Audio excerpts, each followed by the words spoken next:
എൻ്റെ കാഴ്ചയുടെ സിനിമകൾ എടുത്തു കഴിഞ്ഞാൽ എനിക്ക് ബിയോണ്ട് ദ മൗണ്ടൻസ് ഇഷ്ടപ്പെട്ട പടമായിരുന്നു.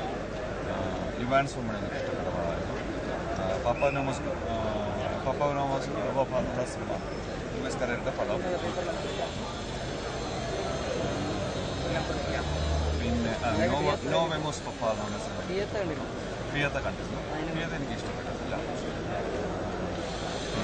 ഇഷ്ടപ്പെട്ടില്ല പറഞ്ഞാൽ ആയിരിക്കാം തിരുക്കെടുപ്പിൻ്റെ എൻ്റെ കാഴ്ചയാണ്, നിങ്ങളുടെ കാഴ്ചയാണ്. തിരുക്കെടുപ്പിന് ഈ സിനിമ എനിക്ക് പഴയ തിരുക്കെടുപ്പിൻ്റെ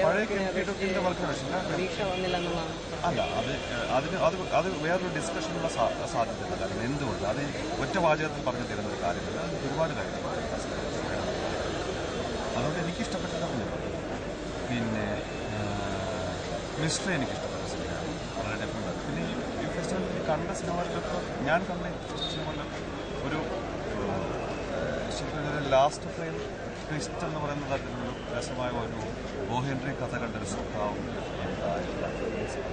മറ്റൊരു ക്രാഫ്റ്റ് ഞാൻ കാണുന്നത്. ചിലപ്പോൾ നമുക്കില്ല അവസാന നിമിഷത്തിൽ എന്ത് സംഭവിക്കുമെന്ന് അറിയാനുള്ള മനുഷ്യൻ്റെ ഈ ആങ്സൈറ്റി അത് നന്നായിട്ട് വർക്ക് ചെയ്തിട്ട് ഒരു കാലം ഒരു സിനിമകളിൽ ഞാൻ കണ്ടതിൽ മാത്രം. കുറേ പാക്കേജുകളൊക്കെ ഉണ്ട്. അപ്പോൾ അതിനകത്ത് പാക്കേജുകൾ സെലക്ട് ചെയ്ത് ഏതെങ്കിലും ഇഷ്ടപ്പെട്ട പാക്കേജുകൾ അഡോൾസൺ പാക്കേജ് എന്നുള്ളതാണ്. തിയേറ്റർ പാക്കേജിനകത്ത് ചില സിനിമകളുണ്ട്. അപ്പം അത്തരം ഒരു രീതിയിൽ ഒരു പാക്കേജുകൾ ഉണ്ടാക്കേണ്ട സിനിമകൾ കാണുക എന്ന് പറയുന്നത് ഒരു ചലച്ചിത്ര വിദ്യാർത്ഥിക്ക് ഏറ്റവും ഗുണകരമായ അവസ്ഥയാണ്. അത്തരം ആളുകൾ അത് കണ്ടുവരുമ്പോൾ എന്താണ് സിനിമ ഈ കാലത്തിൽ അല്ലെങ്കിൽ ഈ ഒരു വിഷയത്തെ ആസ്പദമാക്കി എന്തുമാത്രം സിനിമകൾ ചെയ്തിട്ടുണ്ട്, എന്തുമാത്രം സിനിമ ചെയ്യാൻ പറ്റിയിട്ടുണ്ട്, പഠിക്കാൻ പറ്റുന്ന ഒരു അവസ്ഥ ഉണ്ട്.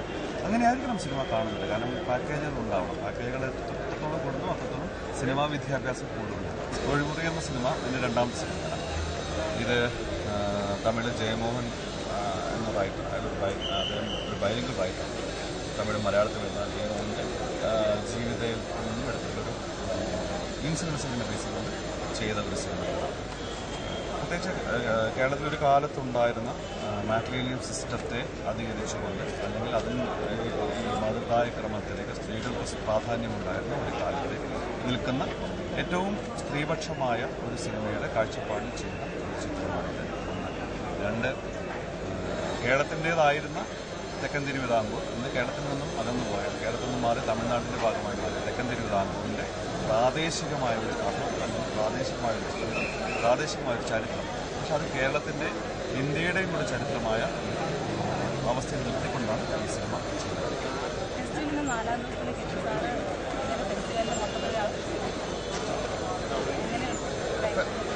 ഒരു പ്രേക്ഷകൻ എന്ന രീതിയിൽ ഒരുപാട് സിനിമകൾ കാണാൻ പറ്റുന്നുണ്ട്. ഓരോ വർഷം പുതിയ സിനിമകൾ ഉണ്ടാകുന്നുണ്ട്, പുതിയ കാഴ്ചകൾ ഉണ്ടാകുന്നുണ്ട്, പുതിയ രീതിയിലുള്ള പഠനങ്ങൾ ഉണ്ടാകുന്നുണ്ട്. ആ ഒരു നല്ല ഒരു ഫെസ്റ്റിവൽ തന്നെയാണ്.